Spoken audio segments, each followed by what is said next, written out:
Go. Sorry about that. You guys should be able to hear me now, I assume. Oh no, I picked the wrong one. That's okay. Make a note of my army there. That's my bad. I'm used to going into the grassy plains thing because that's what I've been editing. So it should be available. Down at the bottom, war-torn plains. So if you guys are curious, what I'm doing is remaking the grassy plains map to make it a little bit more compatible with the overall design philosophy of Silmarillion Total War. It's a pretty featureless map, and there's not a lot going on that activates things like our terrain bonuses, for example, which are a big part of a lot of factions. So I want to make that a little bit less the case. So that's what I have been doing. I'm going to take a look at the new faction here. Yes, it is the Philothrum, and yes, they are awesome. You'll get to see a chance to see what they look like. But I'm not going to go into detail on the faction right now. I believe the UMed Commander will be covering that. And then I think Scouts of Entertainment has a replay as well. And I certainly wouldn't want to steal their thunder. Sure. What did we have before?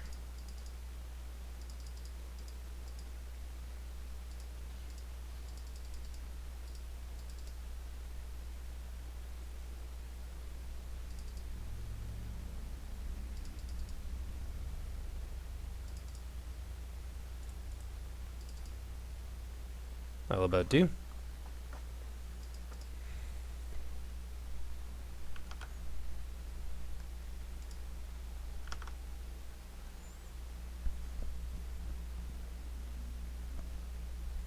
I mean, I guess you can think of them that way. I actually made a lot of the units using like assets from like Gondor and stuff. Okay, so that'll set us right here. And this is just a 1v1 version of the map, so imagine there'll be a decent amount of fighting that goes on in here. And this is all still fairly open. Like, I tried to keep it not to sound like a pretentious interior designer from television, but I tried to keep it kind of open concept, so that there's lots of room and stuff to maneuver in here. Because I want to stay true to the spirit of the Grassy Plains map, and I know a lot of people like it for there's some good reasons to enjoy it, but I think that there are some things that I could do to make it, like I said, more compatible with the overall kind of direction I want to take Silmarillion. So this is pretty cool. Let's do a quick battle with the Philothrum.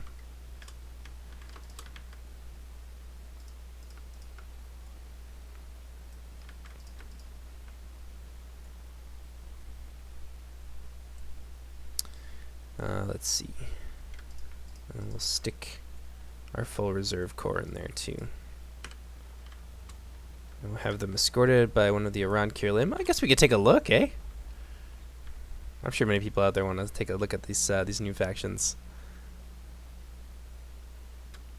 But like I said, I'm not going to go into details about the units and their capabilities, but there ain't no reason why you can't have a good look at the Philothrum. They're pretty damned cool, and I worked really hard on them. So hopefully that comes across in their quality. We'll split our forces here and send the other two up this way. This is interesting. It kind of does like necessitate making some deployment choices. Certainly if you're a faction with cavalry, like going through here is possible. You can go through this gap in here as well. Oops. Yeah, you can head through this with cavalry, which I think a lot of people maybe expect to not be the case, but it is. Okay, well that's a slight issue. Oh no, okay, that's just it being weird. Oh, never mind. It does seem to be a bit of a deployment thing there. That's okay. We'll see how that is on the other side too. Probably less so, but I mean there is an upside to this in that like it's harder for your enemies to flank you. So if you're taking like a less numerous force, like you're taking like the Sons of Feanor for example, you can kind of choke point up with your infantry here, which is kind of nice. And then we'll kind of advance on like a 3-pronged assault here. I'm going to use this new unit called the Mariners of Arendil, which are actually a pretty interesting step forward for Silmarillion Total War, but I'm not going to talk about it. But yeah, there you go. They do exist. Let's see here. We can place archers directly behind this and have them be like relatively safe, which is kind of what I was hoping for, which is nice. these guys go over here too. Spread you out a little bit. What do we have left? Oh yeah, we have a really cool bodyguard unit here, which I actually spent like 4 or 5 days trying to get to look correctly. It's the Arain Efedun. They're pretty damn cool. And we'll put them as part of Group 3. And you lads here can just hang out in the forest. Okay. Let's play. Let's see what happens. Oh, good. There's enough like room that you can kind of like deploy a little bit in here, which is nice.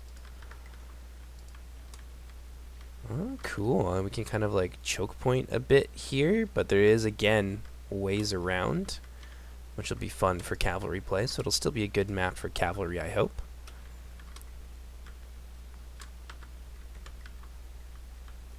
I'm gonna have these guys move up the center, maybe try and occupy this hill here, which might be kind of cool. Yeah, so there's a lot going on in this map. It's a little bit more infantry friendly. Let's see what our adversaries are up to. Yeah, they're gonna be coming out of here. And a lot of these units are going to be activating like terrain bonuses in this area. So I think that this is like a scrub terrain. Or no, it's scrub terrain up here. So units that have a bonus in scrub terrain will be able to fight particularly well on this hill. Down here it's just normal. And then in the forest, of course, then you're going to get bonuses for being in the forest for units that's applicable to. Should probably have you guys move forward though. Bring in our Berthombar units from behind. Well, they're going to want to get into position a little bit faster if they can.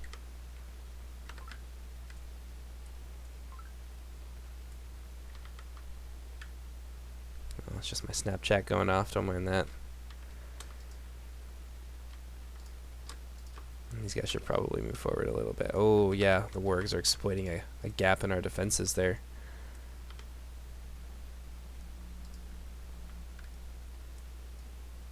Just bring one unit up there. Oh, maybe we'll bring these guys up there. And these guys can move forward over this direction alongside the mariners. And we'll get our archers forward and we'll drive them back. Oh yeah, these Berthombar units all have javelins, but they're not armor-piercing javelins, important to note. Also, this is the AI being real stupid with the Hishbukras. You don't want to have these units up close and personal like this, because things like this will happen. No, it is decent bait, I guess. I wonder if I'll lose to the AI. I sort of have a bad feeling about this. Let's target the Ash Priests for sure. You guys need to run. I think I have a spear unit here. Uh-oh. Charge in there from the Wolfborn, which is going to be ugly.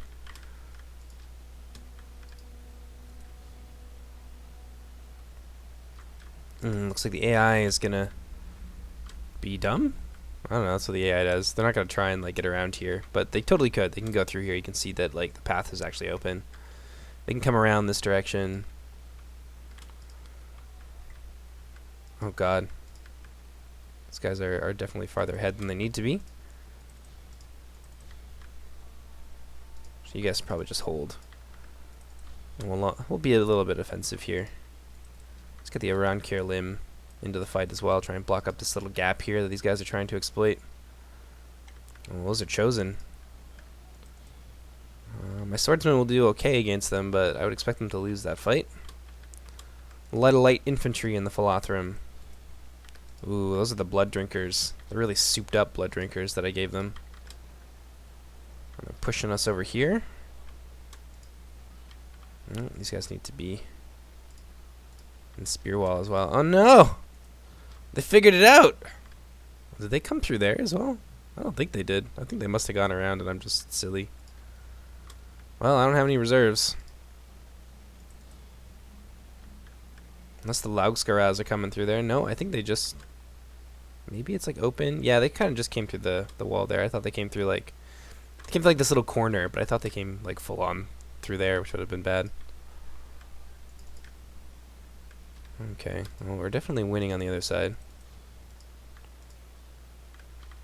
And these guys are probably out of ammo soon.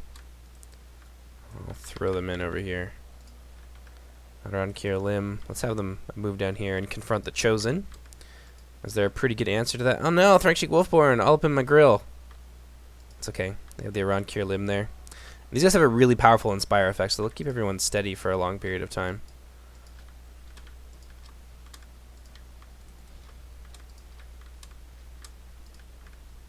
Okay, looks like we managed to finish them off. Oh, there goes the general. That's usually bad for Toland Gowerha. This is probably where their army just falls apart. Yeah, they don't like that.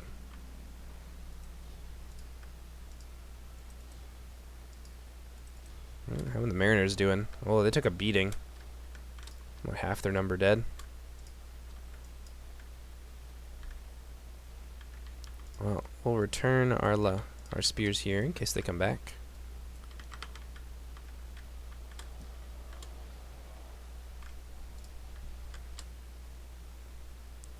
And we'll surround the Wolf Guard.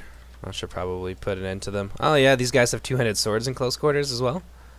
Oh, they're really good, actually. They're an interesting unit because they're higher unit size than a lot of other like heavy elite units will be. Oh, around cure limb, save us. But consequently, their stats are a little bit lower, so they're not as like elite as other elites, but they're still pretty good. And the numbers help a lot, and they can upgrade their armor. So yeah, they're an interesting unit. These guys just retreating through that gap there. There's just a lot of other skirmish forces left, I think. Oh, there's another wave of like long fangs here. Where's my Arain Efedun? Let's rush to meet them with some spears so they don't get anything off. See how the around cure limb are doing? They're pretty fantastic. They're a bodyguard unit, but they're like a general's like 1 HP bodyguard unit. So they're not gonna like take the amount of damage that say the around cure limb could. But they do have lots of good things going for them as well. Might as well. How are we doing here? Okay, I've got into these long fangs.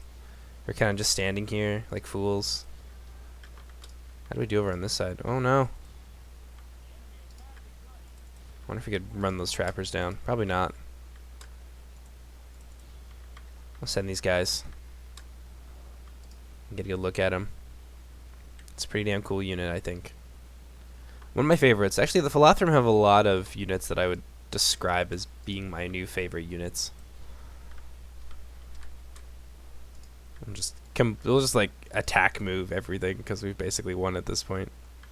Well, this is kind of cool because when you engage in here, the reason I put this fence here was that I didn't want you to just immediately be able to like flank somebody. Like now you kind of have to like go around, and it like necessitates you to kind of move around on their side potentially. So it's an interesting little feature. There's a lot to be said about the placement of this one fence. What can I say? A lot of units breaking here. Some chosen. We'll fight the chosen. That's fine. Are these guys going like straight up through the friggin' wall? No, they're not. Okay, they're like kind of filtering through here, which I wouldn't have expected. That's a little bit weird. Oh wow, they do like full stop go through the friggin' wall. Well, I guess that just makes it more open than you'd expect. But obviously, I should work on fixing that at some point. I don't know when that's gonna be, but it'll happen eventually. Oh no, enfilading fire. That's horrible. My poor mariners. But again, the same stuff over here. So this is there, so you can't like immediately flank people. You are, depending on like which side you're on. Like you get a lot of fortifications when you're on this side, but you are also obliged to move in certain ways and to choke point yourself in turn. So I think it's reasonable. It'll be fun to see how this actually turns out. Stop running away. I should have brought some damn cavalry or something. That's okay. My medium infantry is faster than their medium infantry, so that won't be an issue. Charge!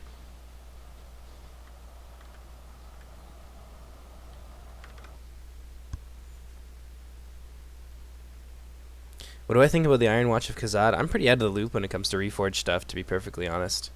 I do plan on covering some of the tournament games because Sin has sent me a few. So I will brush up. I can only repeat what I've heard, and you can just take that as you will. I've heard some people like them, and I've heard some people think that they're just hideously overpowered. So I can't say for sure because I don't have personal experience with them. Oh wow, they've chosen an interesting hill to die on here. Oh yeah, they're gonna break.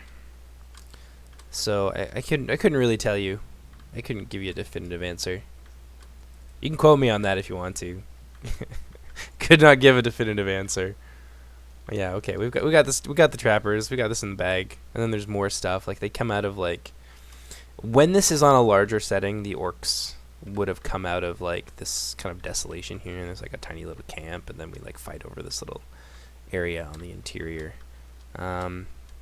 I think it's reasonable. There's obviously a lot of ways around this.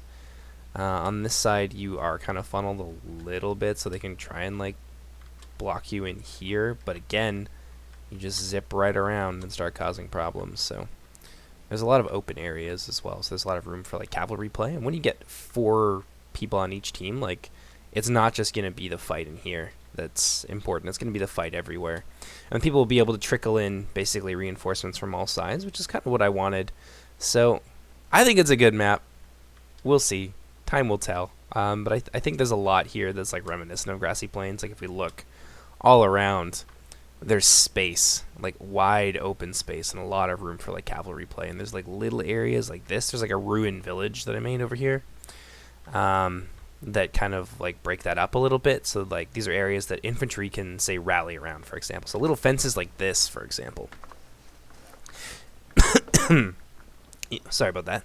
You can put your back up against this, and you can kind of like turtle around this if you want to, and you can like use the hills to your advantage. So it's not just a straight cavalry map.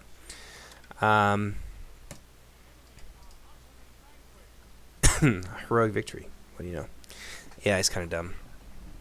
Ugh. I don't know, I suddenly need to cough. I guess I got that Rona. Sorry guys, I'm dead. 1 second.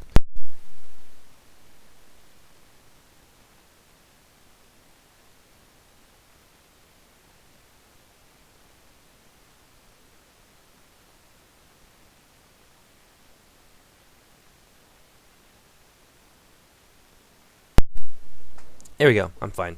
So I think what I'm going to do is try and get some people together. And we're going to play around on that new map, so I'm just going to go ahead and make that available on for our testers. Now on that note, we are always looking for new testers for Silmarillion Total War. I don't like to just hand it out to anybody who asks, because I've certainly had problems with people showing up for like 2 days, not giving us any feedback, playing like 1 game, and then disappearing forever.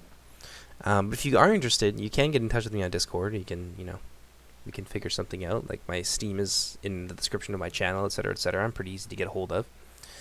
And if you want to join the testing team, like give me a reason. Basically, I don't expect you to write me a resume or anything preposterous like that. But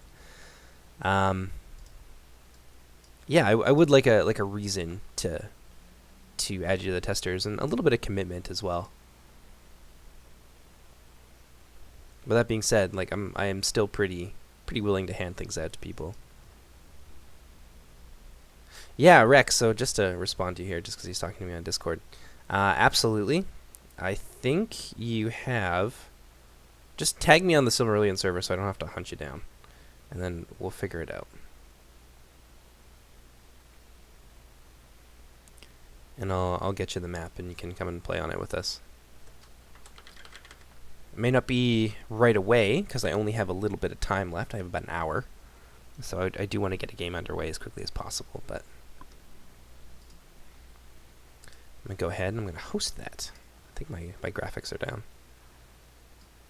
Video settings. Probably not. I've had to restart it so many times. It's something that I consistently forget to do, but that I highly recommend you do for yourself. You can turn everything down to low if you want to. I find medium is just fine, and then I don't have to look at like really badly shaded models that look like someone colored them with like pastel crayons, but while they were like looking at something else and doing something entirely different. Like it doesn't look good on those settings. And I'm a bit of a snob that way. I'm a bit of a queen, I guess. And yeah, so if you drop it down to medium, like the settings that I just showed you, then it should be okay. We're gonna do a huge. It's gonna be the best battle you ever seen. It's my terrible Trump impression. I'm working on it, guys. Don't judge.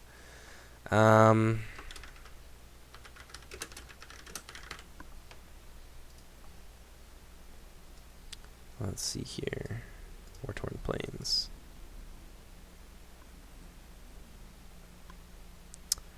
And who do you want to play as? Do you want to play as the Philothrim? I feel bad showing off a battle with the Philothrim before everyone else did, so I'm going to put a ban on the Philothrim for now. You already got to see the units and stuff, so we're going to go with some tried and true things. Some other factions have gotten some changes in our latest testing patch. This one's currently not available to everybody.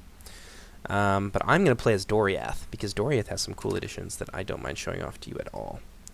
So, let me just check on Rex here. I know he's trying to get my attention. Yeah, Rex, so I will help you figure that out. So there's a couple things you need to do, and I'll just say it real quickly here.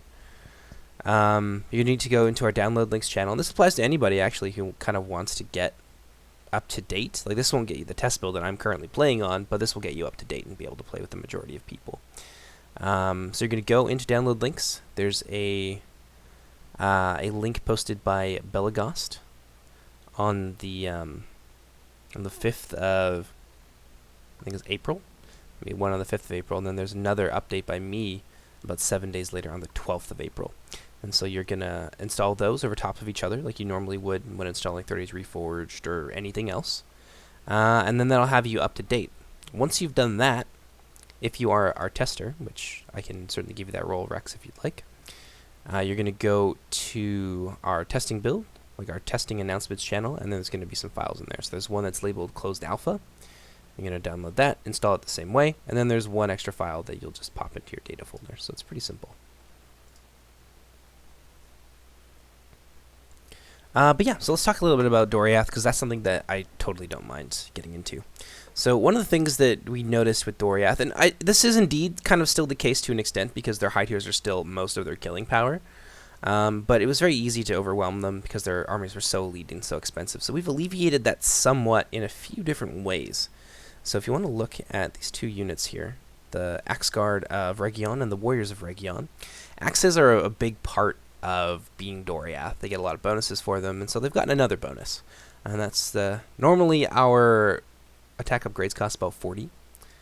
You can upgrade these two units, only these two units, for 5 florins. It saves you a lot of money, which is going to give you an opportunity to spend it on some of the new things here. So the Wardens of the Girdle have been reworked. I used an infantry template for them, so that basically means that their stats have gone up, and you can see the breakdown there. So they've got 3 armor, 9 skill, and they've also got a second axe, so their damage has gone up, as well as their melee defense by a significant amount.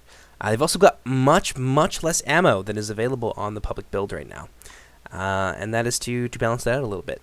That being said, the build that we are playing on has actually buffed the poison effect by 1, so the radius of it has gone from 2 meters to 3 meters, and the effect, the actual penalty to morale, has gone from 2 to 3. So it's not a massive buff, which I don't want these to be like. I don't want you to just be able to route units on their own using poison arrows, but it's a contributing factor along with other things, like fatigue, for example. So it can be very useful to have these in the late game, or as units begin to get tired, etc., they will begin to route off more, and the poison arrows can certainly help them on their way. That being said, these units are probably going to use their ammunition fairly early on, and then you'll be able to throw them into combat, because they are predominantly an infantry unit. We've also got Axemen of the Girdle, which are more or less the same thing. But obviously there's some differences here in the stats. So these guys have a little bit less skill and a little bit less damage thanks to only having 1 weapon, but they've got throwing axes. And the thing to note about throwing axes is that there's less range on them than there is on a traditional javelin unit. So if you look at the javelin units here, they got about 20 more range than the axemen, but the axemen have a good deal more damage. That's a big damage boost over top of that. So they can be a little bit better against like medium infantry and even some high tier infantry, depending on, like medium, but by high tier in this case I'm talking about heavily armored infantry. They can be a little bit better against them sometimes as well, especially if you manage to get them behind stuff. So they're good at hiding in woods, these two units, so they'll get like bonuses and things like that when they fight in the woods as well. And then we've got a third unit here. Because they've lost this mid-tier skirmish unit, they do have a detachment, and these are by far the weakest in close quarters. But they do have some things going for them. So they've got good ammunition, the same ammunition that these guys used to have. So these guys went from 5 to 14. These guys have been added as a detachment, and there's 14 of them. And they're shielded as well, so they're not just going to be super easy to dumpster if somebody decides that they want to shoot at them. They do have some sticking around power, so that's really nice for them. But they are very weak in close quarters. That's something to really hammer home, I feel, because these guys are not good infantry. They are predominantly a skirmish unit, and that's kind of what their role is. So they're by far the weakest of these 3 units in close quarters. But there's a lot here that's gone into Doriath, so I'm going to play with them a bit. So many new people we have. Let's go ahead, start handing out the proper amount of money. And, ooh, we have an Angband player. So you get to see some of the new Angband armor upgrades as well, assuming we get this game off its feet.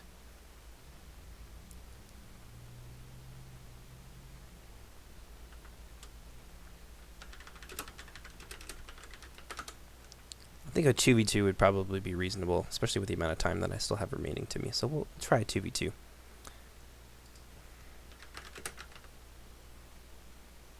Ooh. Ooh, lag. There we go. And we'll go and we'll lock that.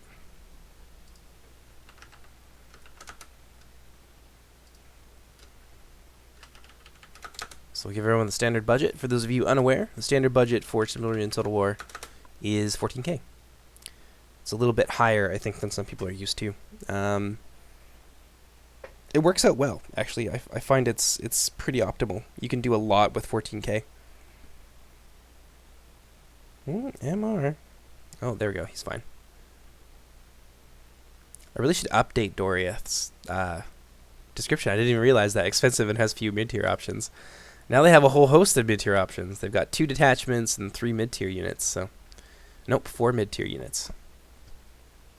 Well, I guess 5 because the detachment is actually its own unit. This particular one here. This one's just a copy of the other one, but yeah. But yeah, so to note, as I mentioned earlier, these units are good, but they are held back a lot by their lack of defense. So they've got low shield values. They don't have a ton of skill. Some of them are unshielded. These guys, of course, are just complete garbage in melee. They're not expensive, though, which is nice. You will still be relying on your high-tier units as Doriath, which is what I want. And they will, because there's so many of them, and there's detachments of them, etc., that you will predominantly rely on them to get things done, which is, again, what I want Doriath to be. I want them to have this, like, well-trained military. Certainly to be, like, the best of the non-Noldoran infantry in terms of, like, their training and their quality.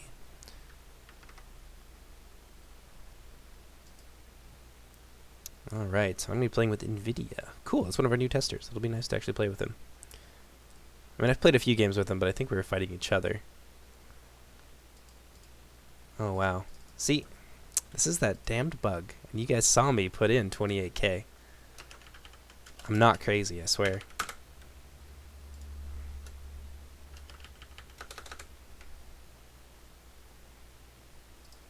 There we go. I think I need a little bit of music as well. I don't know how you guys feel about that, but I certainly like to have that when I'm playing games. It helps me concentrate.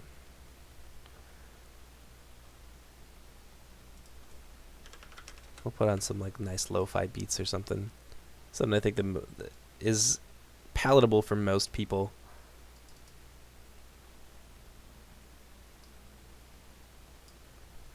There we go. And if you can't hear me over it, just let me know, and I can always turn it down. That's no issue. So obviously, we want to show off some of the mid-tier things. But like I said, I do need a high-tier core. So who are we going to be playing against again? Oh, we had someone leave. Oh, I guess I better unlock it.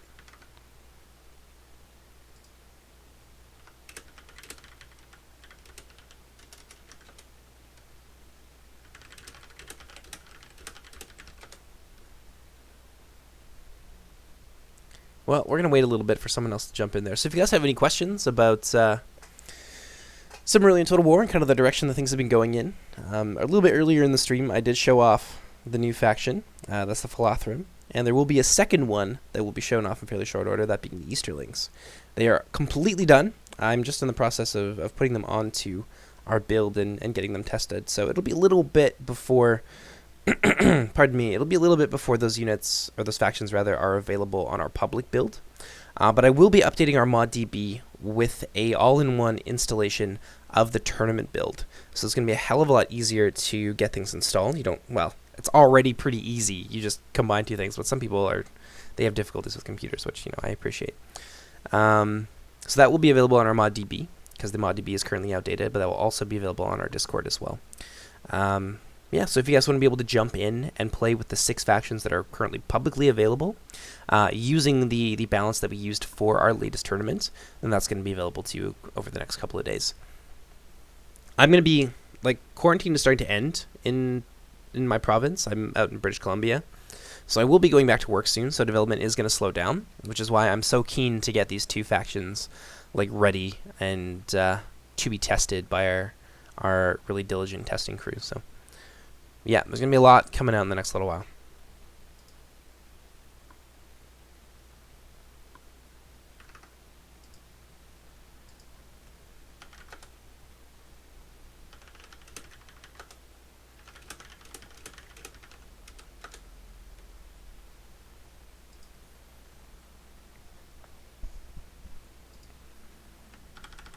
There we go. I'm going to pop this into our announcements channel. I guess videos is fine.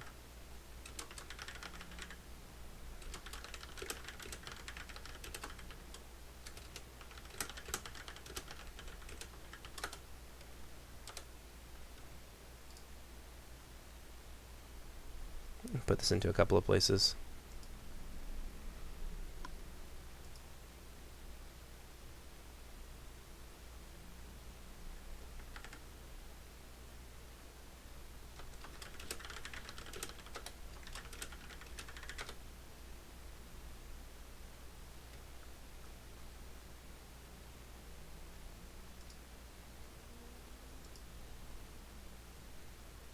Weird. I think maybe my my download region got switched in the last little Steam update or whatever happens. It just happens occasionally because I don't see them in the lobby, but they're still able to join my game. So that's probably what's going on there. Oh, now he has no money. What is this? Oh, that's so frustrating. Medieval 2 is an old girl, man.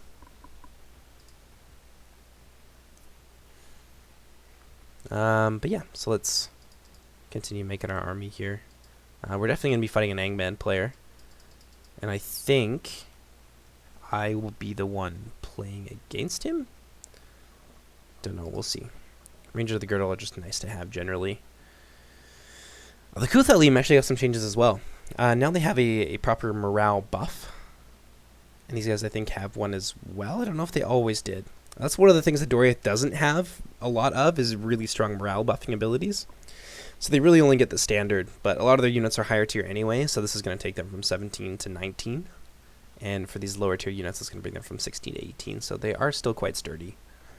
But they don't have the crazy bomb morale buffs that the Philothrum do, for example. Oh, I shouldn't have said anything. A couple of axemen. Some of them. I guess we need a bodyguard. Got lots of good stuff there. There you have it. A decent little Doriath army, and you're actually able to fill up the entire thing, which I think will make a lot of people happy. It's not something you get to do very often with the elves, is it? Let's see here. We'll give them... Who do we want to give this fighting boost to? Give it to them. I expect these guys to die off too quickly to actually really make any use of it, so... There you go.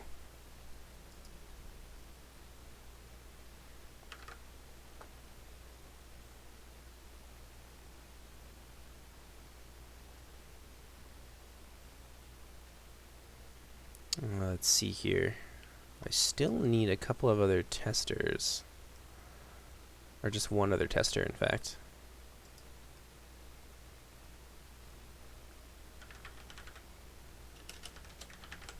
Well, that's not good. Our other lead developer is currently being evacuated from his home, so I hope he's doing okay.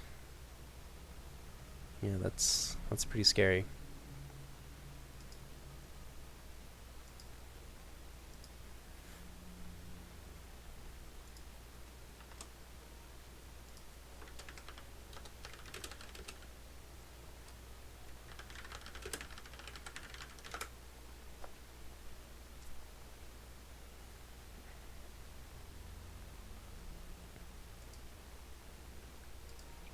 Weird. Okay, so what I'm going to do...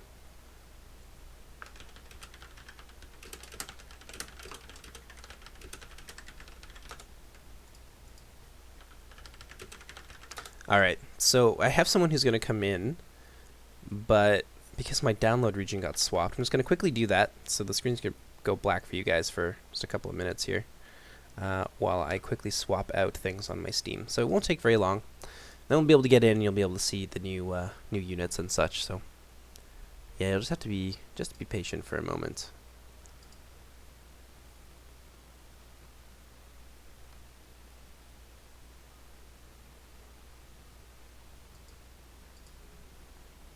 I don't know why it does this. Yeah, see, it's put me in Vancouver, which is the city that I'm closest to. But what you should be doing is playing on UK London, because that's where everyone plays. For whatever reason, we've just decided at some point that that's where we're going to be. So it's going to go black for a couple of seconds, but we're going to resume in a moment. It'll be okay. Oh shit, there's flooding in the state that our other developer is in. That's really shitty. So yeah, good vibes for him. I don't know what else I can do other than that, being so far away, but yeah, that's really scary.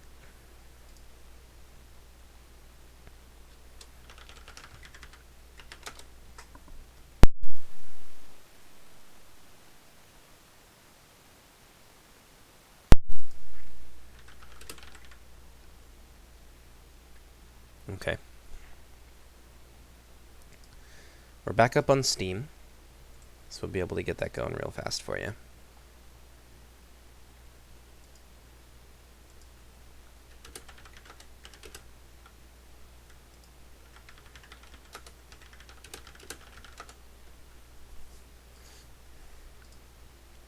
Alright, there we go. Oh. Oh, he's actually hosted a game. Well, it looks like you're going to get more than you bargained for. I think we're going to have like a full lobby here, which will be cool.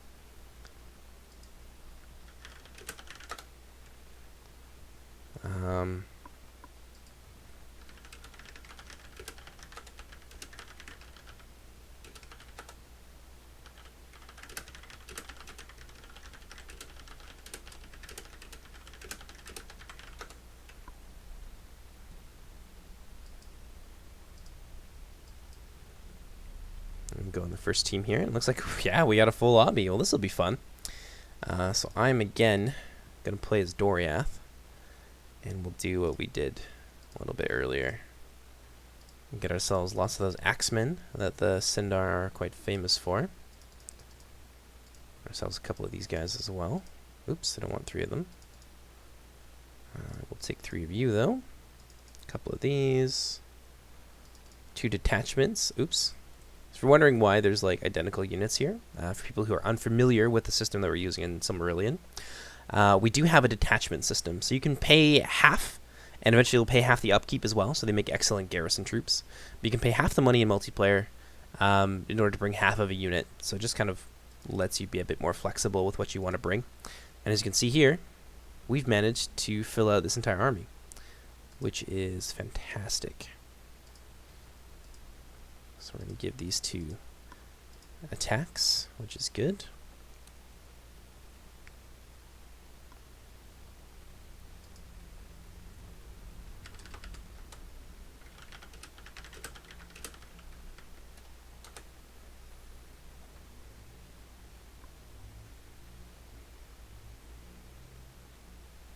I don't understand these faces. They make me think that he's being sarcastic, and I'm pretty sure I put this in the build, but...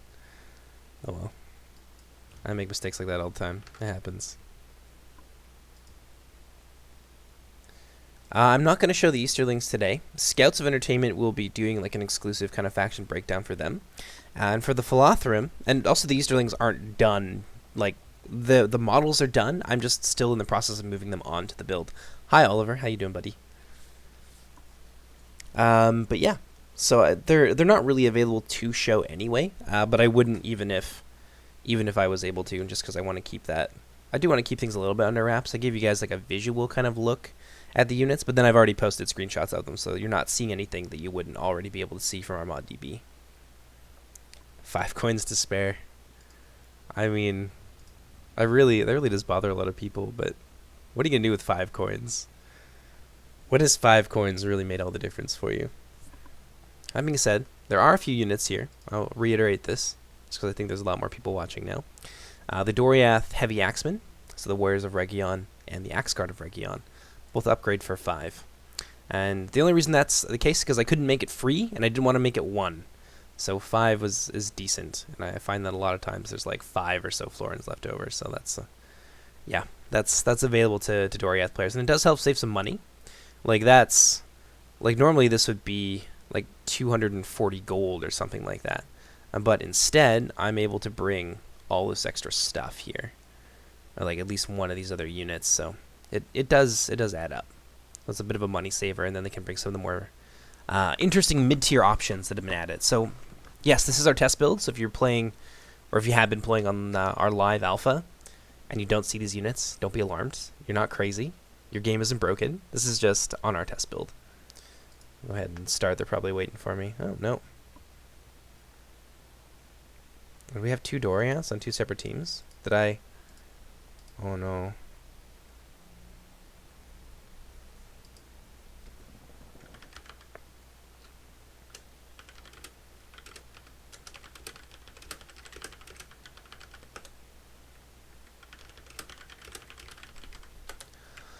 I will flip a coin, and we'll see who has to switch. It's heads, so I gotta switch.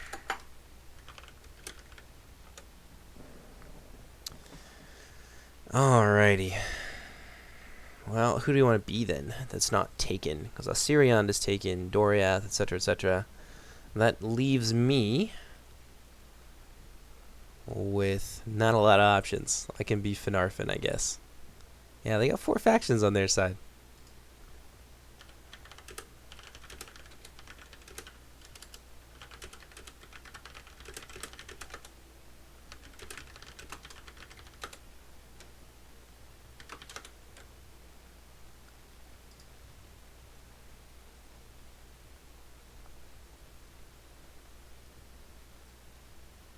Does Doriath win half the time? I wouldn't know.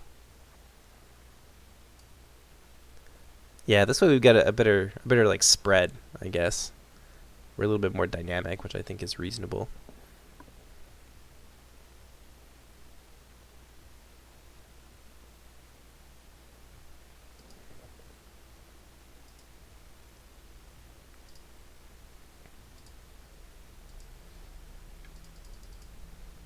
I have no idea what they're talking about in chat right now, but I'm glad that Doriath has such good odds. 50-50 I feel is reasonable. There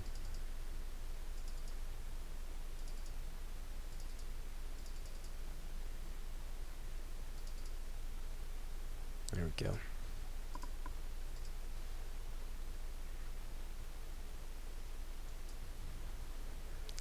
I'm just waiting on one last person. That's Anarius who switched with me. Very graciously switched with me. Normally I would just accept the flip of the coin, but we only have 6 factions and there's 4 of them on one side, so we'll keep it a little bit more diverse. I think it's going to make for a more interesting game that way.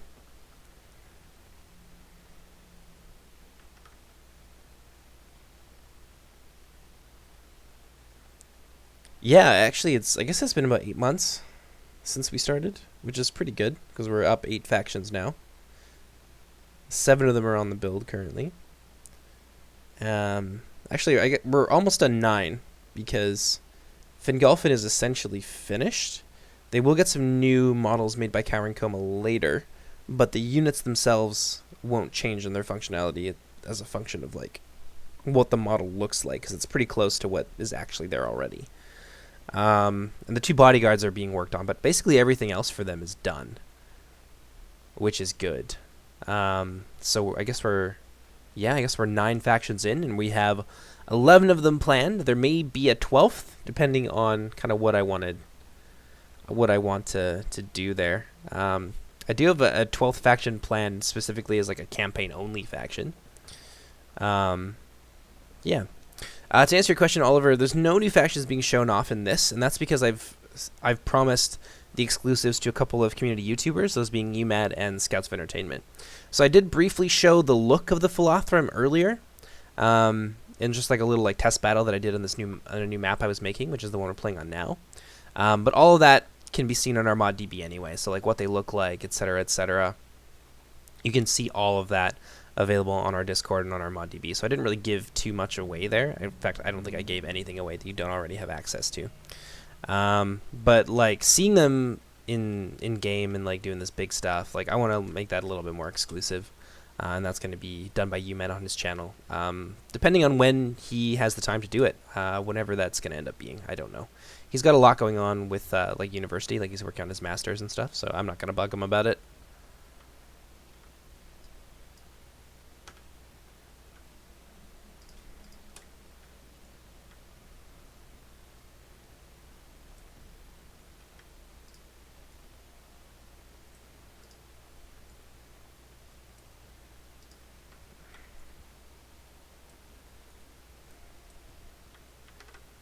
Let's see, we have 15 people here, so I've linked this in a few places, so if people aren't familiar with Doriath, I'll give you a quick look at them. This is kind of the standard look for their mid-tiers. And that's the more standard look for their bodyguard units, is they both share that, but they don't have the same weapon type. And then we have the heavy units here as well. It's a little bit laggy, but I think that's just, we've just got a lot of people in this game, so that's kind of to be expected a little bit, I think. And this is actually a new map that's never been shown before, which I think is pretty exciting.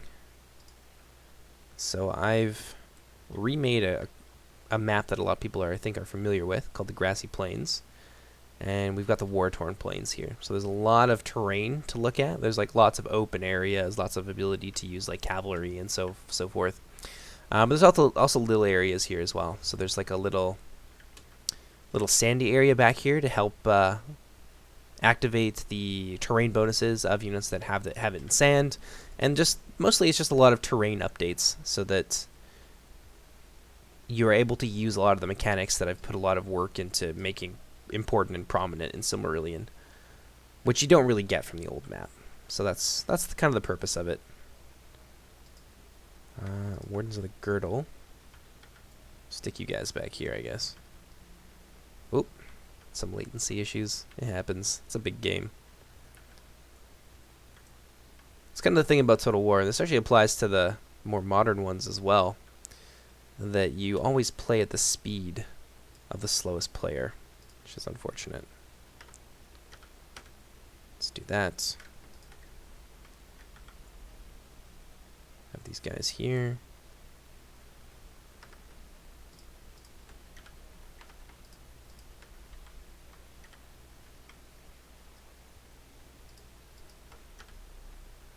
Go. Our army largely into two different groups. So one thing to note about the Doriath cavalry, which is actually kind of useful for us, is that most cavalry take penalties in the woods.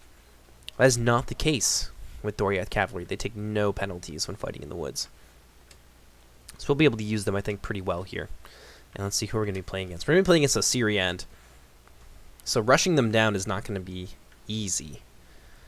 So what I might do, so maybe we can try and fall back to the woods, fall back behind our ally, and make them fight us. But they also get bonuses in the woods, being like a woodland dwelling people. So I don't know. This is going to be a tough one. I don't really have the ability to like catch them because they're so damn fast. So I think our best option is to just not fight them.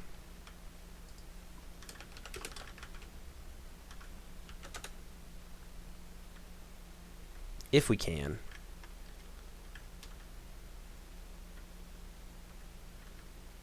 Maybe what we'll do is we'll take like the main kind of thrust of our army and we'll send it up the center.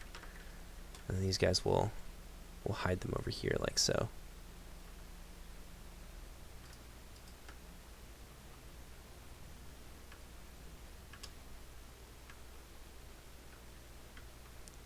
And that'll do.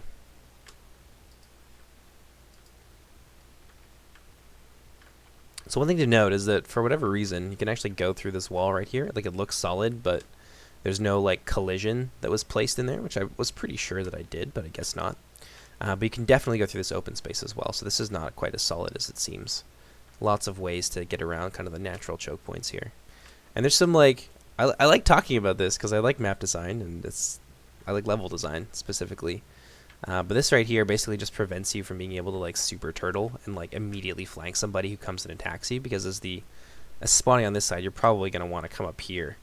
And this kind of, like, breaks up your formation a little bit and doesn't exactly make it super easy for you to just immediately slam into any force that tries to attack you. So it makes it a little bit easier on the people from the other side. At least that's kind of the idea. And that did play out in the one test game I did on this map, but you know, against human beings it's totally different. There's lots of stuff here that's gonna like break things up, make it not quite so easy to like just immediately walk in here and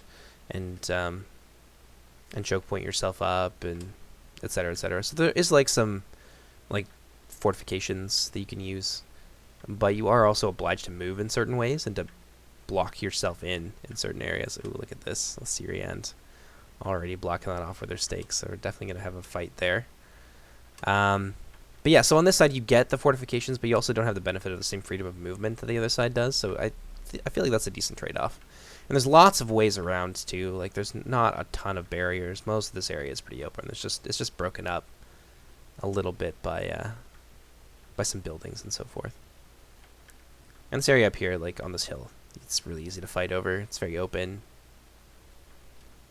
And then there's different areas over here.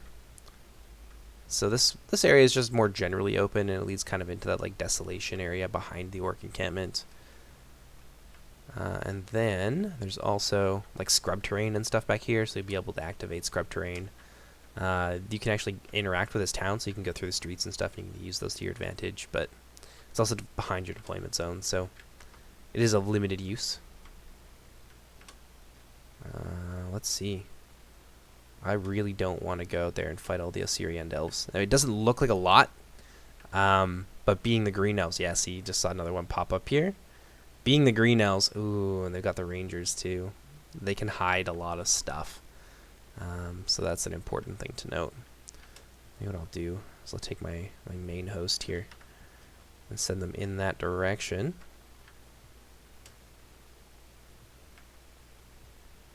And these guys I can just move up a little bit, but we'll keep our cavalry hidden for now. Let's see how that works out for us.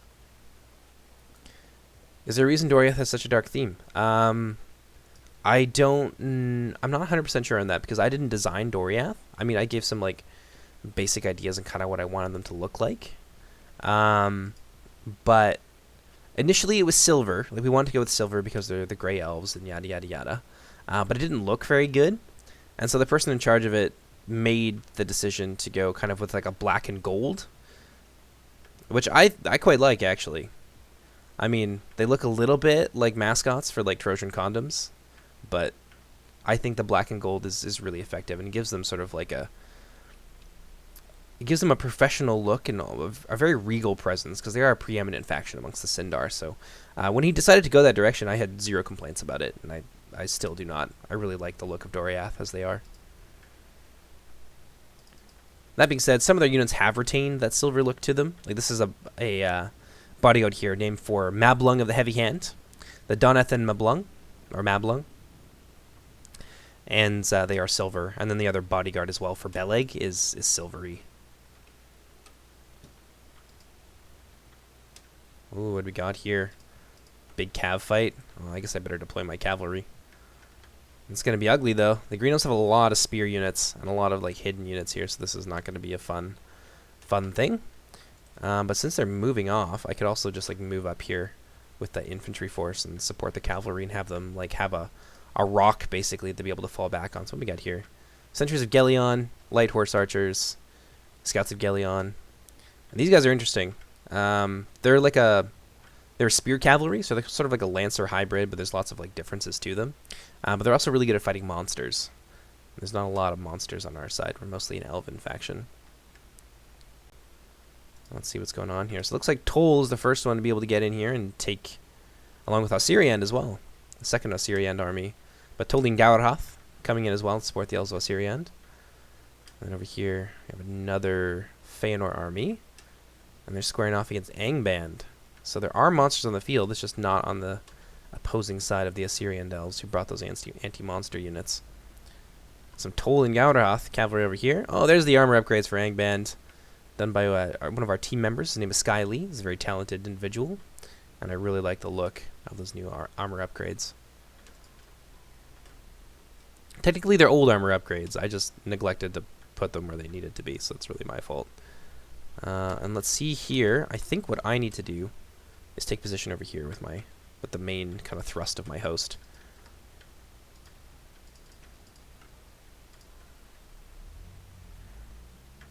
Oh shit. Well, I don't want these guys to be out in the open like this. What's Feanor up to? Oh.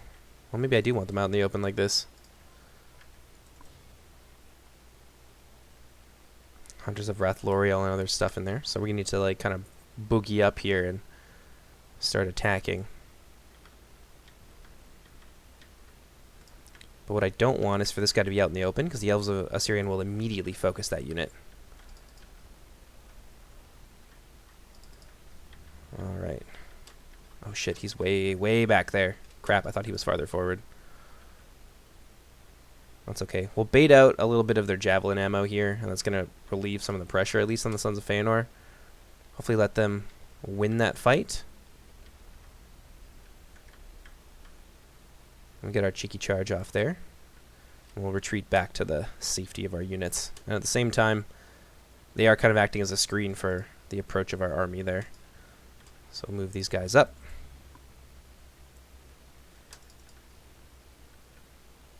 Yeah, see, they're going to pull out almost immediately, too. We'll have these guys move around here, and then we can move to try and get a piece of those horse archers, because they're a big threat.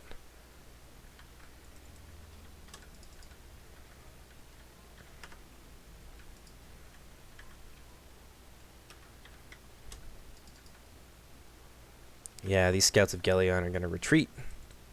We'll be able to do a fair amount of damage to them. Oh no, we're actually taking really monstrous casualties there.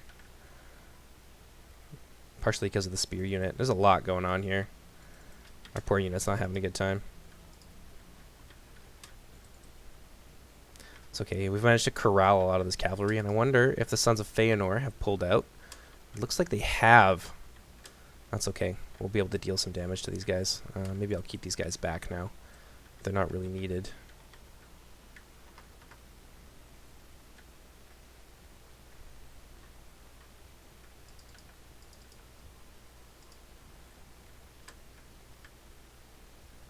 Oh yeah, he's going to draw back with that entire army now, which is fine. We'll be able to kind of hammer him in the retreat, which is alright. See what these guys are.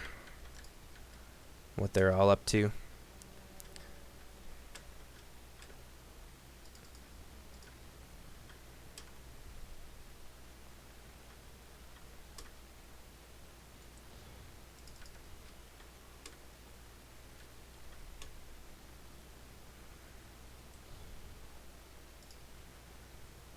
Yeah, it's a very fluid force, but I don't want to move too far forward.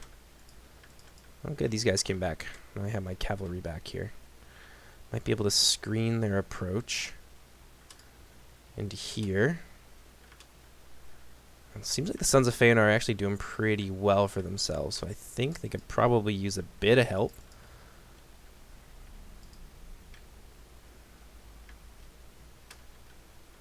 So we need to be able to move up here and support these guys. That'll take some pressure off of this Feanor army.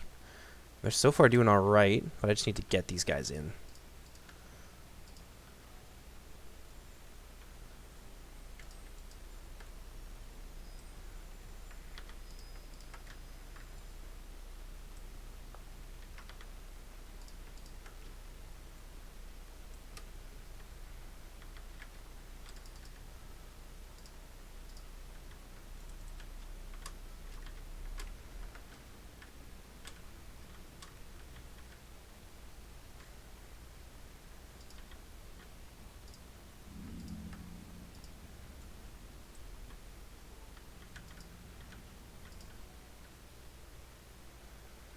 There we go. We've driven the Elves of Osirian back, and that at least is useful for us.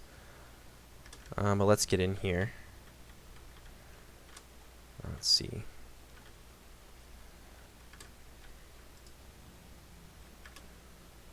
We got Mythern. This is a 1 HP bodyguard. Yeah, we need to get in here quickly.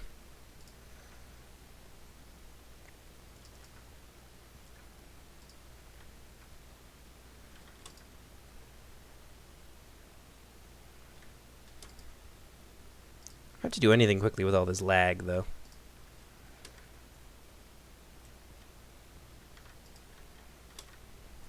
I thought of a use for this tiny unit of cavalry.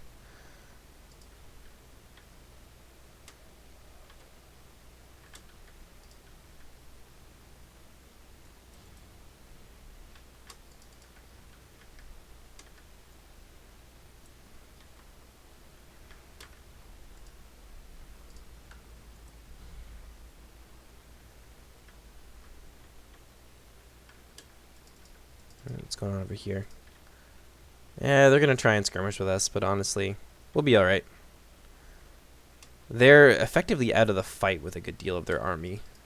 And the closer that they get, we'll be able to target them with our own archers, which is good news.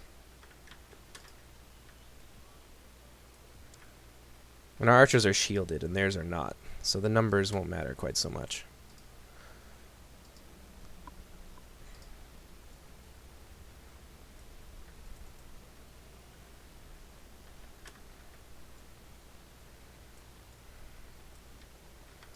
Some Feanor reinforcements getting in there as well, so there's no need to blob up as much as that.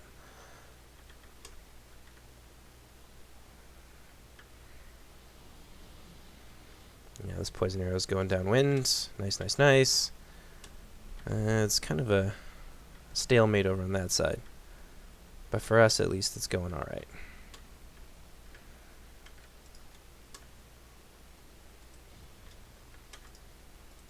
Well, if they're going to move their horse archers around that direction, I'll respond with some archer fire of my own. These horse archers have been doing a lot of firing too, so I don't suspect that they have a ton of ammunition left.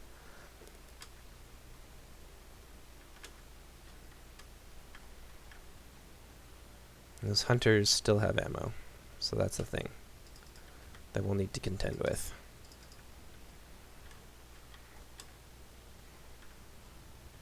But yeah, those horse archers don't have a lot of staying power to them.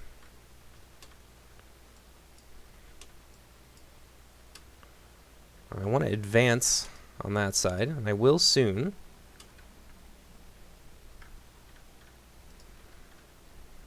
Just want to get things stabilized here first. So a lot of that Tolling Gowerhauth army is kind of dissipated. So I think now's a decent time.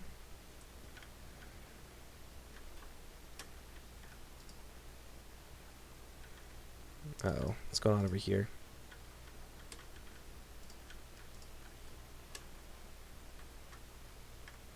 Well, while they're doing that,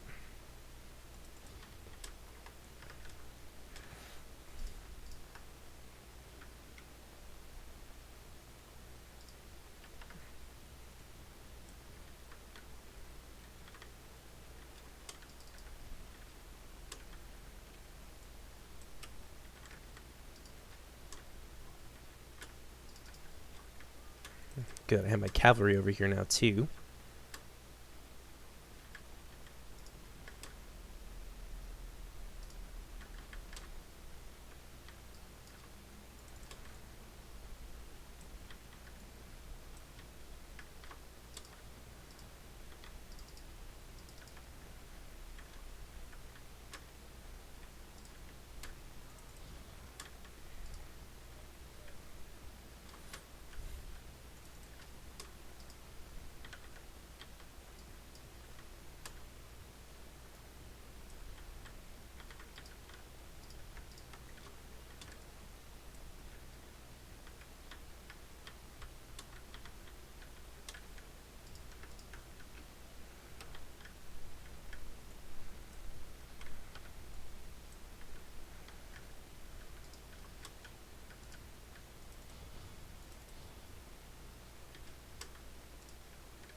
There we go.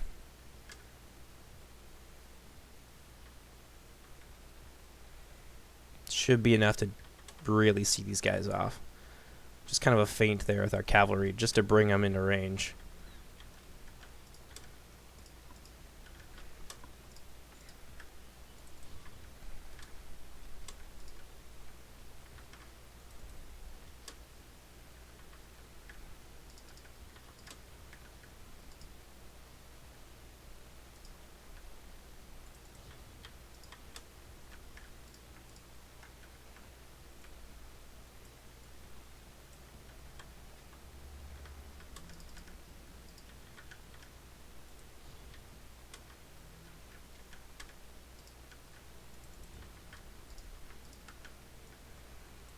It can be a little frustrating. This is just kind of how the Elves of Assyrian tend to fight. They're not exactly spectacular in a straight fight.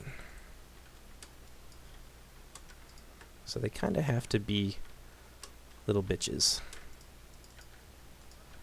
Which you can't really blame them for.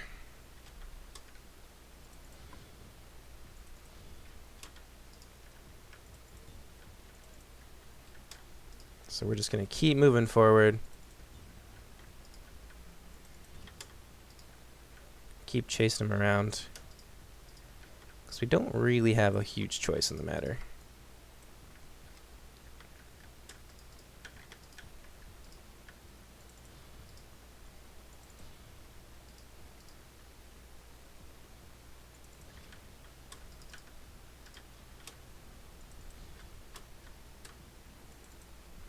Again, we're going to do the same thing here.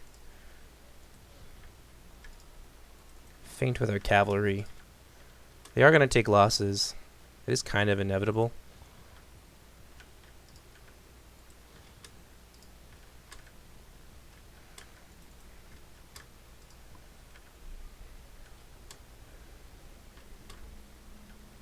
But then down go the javelins. Oh no, we actually don't want to fight the Ents.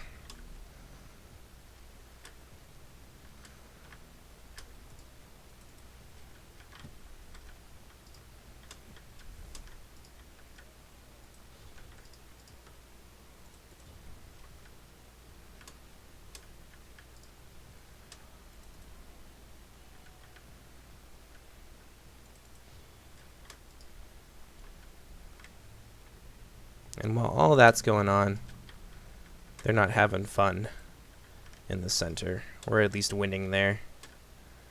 We got them nice and bottled up on this side.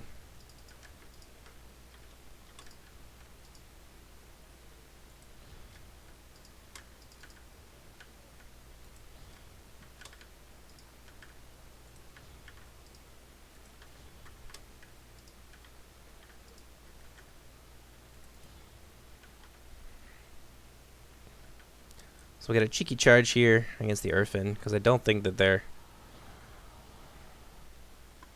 Yeah, they're not really going after us, which is fine.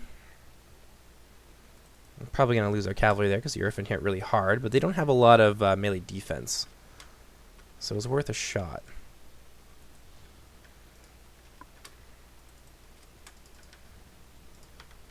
Run, boys.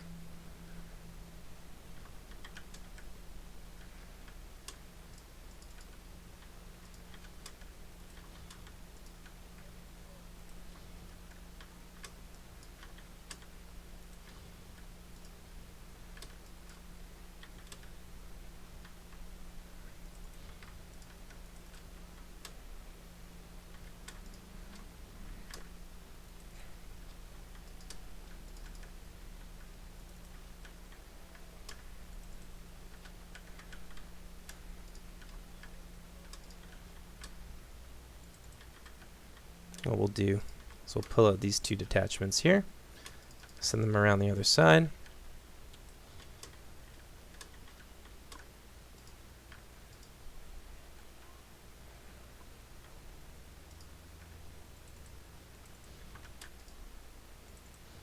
Get an opportunity to destroy those riders of Dwelin. Come on, boys, throw.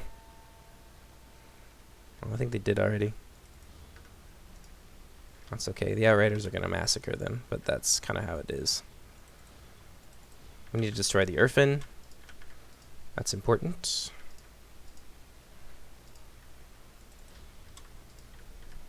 We're going to get in there. We're going to blow up the Ents. So even if we lose out here, we've actually drawn off a lot of their important units. We bled a lot of the strength that they would have otherwise had.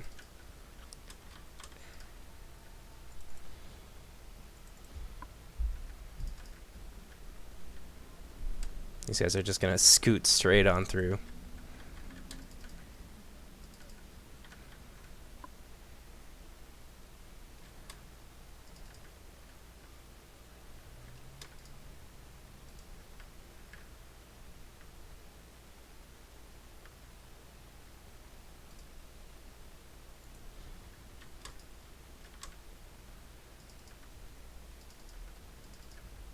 Oh no, they got themselves stuck a little bit.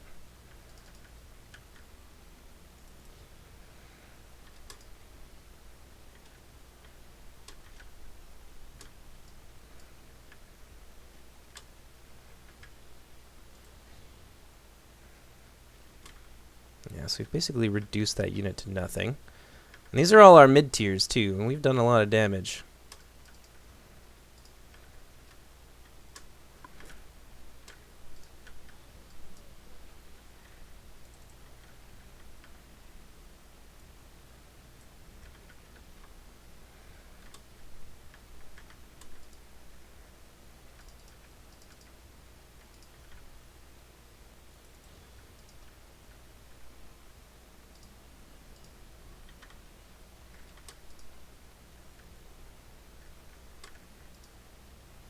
Uh oh.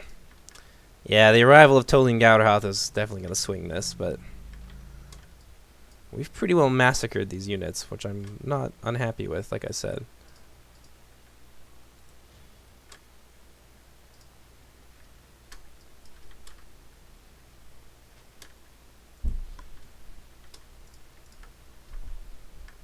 I might be able to save these guys for a later date, though.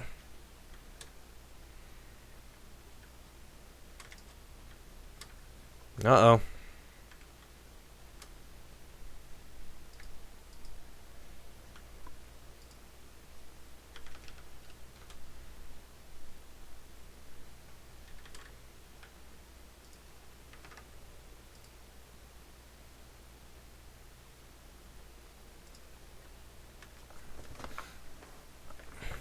Oh, come on.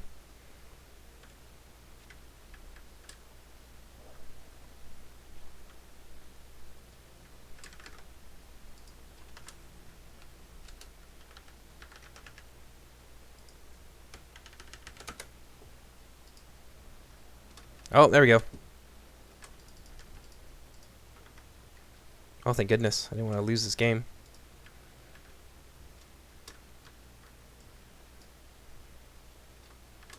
I think we might be able to attempt a breakout here if we suddenly just flee and leave some of our units behind.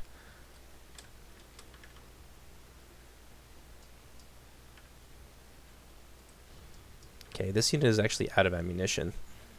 So let's just have them chase them a little bit.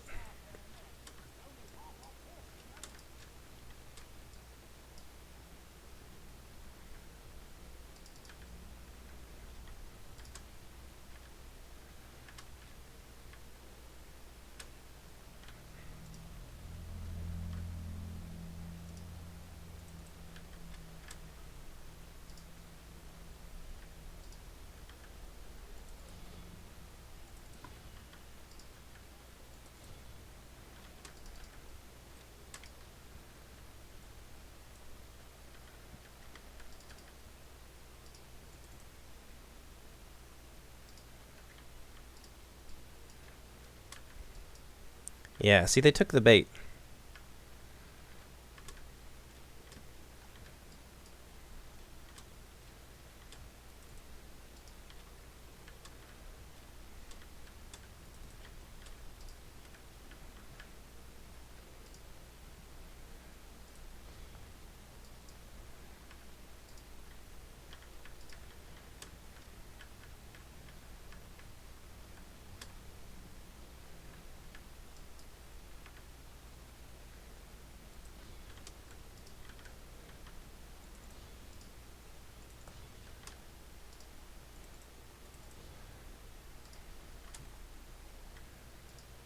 Yeah, so we'll be able to at least hit them with javies and other such nasty things.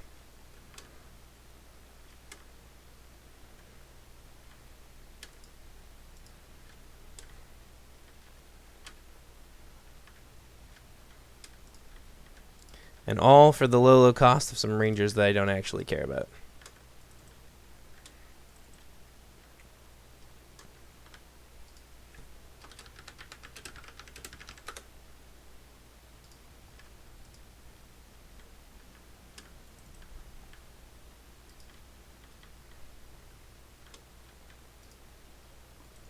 There we go. Broken them here. So now we can reform.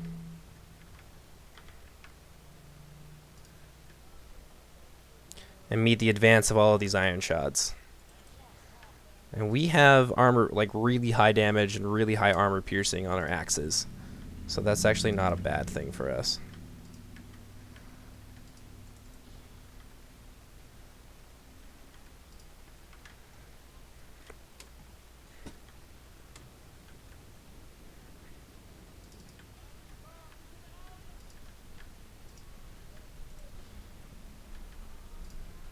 So he's getting a little greedy here. We will be able to just turn around and hit this guy hard. Yeah, he wanted to go after our lord, which, you know, not the worst idea. Now we're going to catch him, and he's not going to like it. So we've lost a lot, but we have gained a lot too. Time for our allies and such, 41 to 44. It's a pretty even game. Uh-oh. Where are my detachment spears?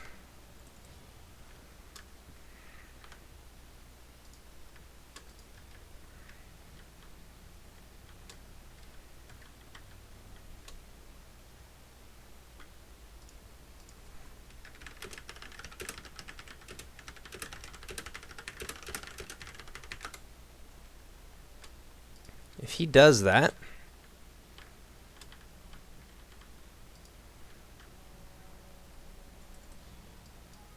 oh, I crashed.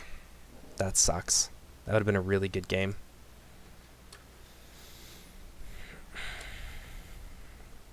That's to be expected, though. I mean, it was so laggy. Like there was some shit going on there.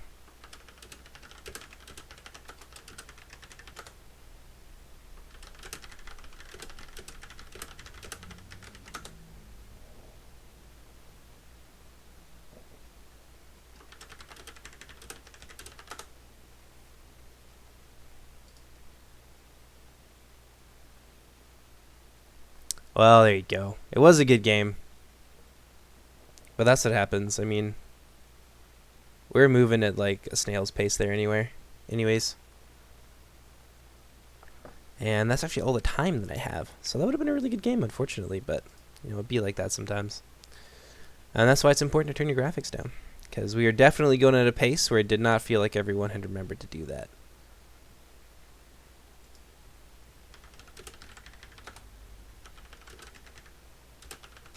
But at the very least, we got to see the map. We got to see a lot of actually all of the factions in action, except for, I think there was like a Finarfin army that was just kind of sitting there staring at Angband. Yeah, unfortunately, but I don't think everyone turned down their graphics, or people have like terrible computers or something. That's why we were so slow. It doesn't normally actually play like that. You can actually have some games on huge settings that are quite fast paced. Oh well. That was a good one. And the map is fun. Like, obviously it's a lot of fun. It seems to be like the center, and that's why like I put it in there and I like made it so that like the little town area in the center would be really open, but that would be like the focal point for a lot of the action. Cuz like there's a lot going on the wings, like out on like the plains and stuff. There's a ton of like cav play, lots of like kiting and stuff from Assyrian, which is kind of what you would expect. And then like using the terrain that's available to them, which is really good to see. Yeah, it was just a good game. It's just a shame it crashed. That would have made a fantastic replay. In any case, I hope you guys enjoyed it. I hope you guys are excited for Silmarillion Total War. We will have some new stuff to show for you. Actually, I see the UMEC commander's in the chat, so he'll be covering the Philothrim in detail, and there's tons and tons of stuff there. I've given him all the information. and you're going to be able to see the units again because like it's available on the test build now, so he has access to that. And then afterwards, Scouts of Entertainment will be covering the Easterlings, so he'll be giving you kind of the skinny on the new Easterling factions, who are conceptually, I think, pretty interesting. There's a lot to talk about there. But in any case, my name is Jordan, also known as JMonster. Hope you're excited for Silmarillion Total War. Sorry about the crash. It happens. But I'm going to take off for the day. So take care, everybody. Bye-bye.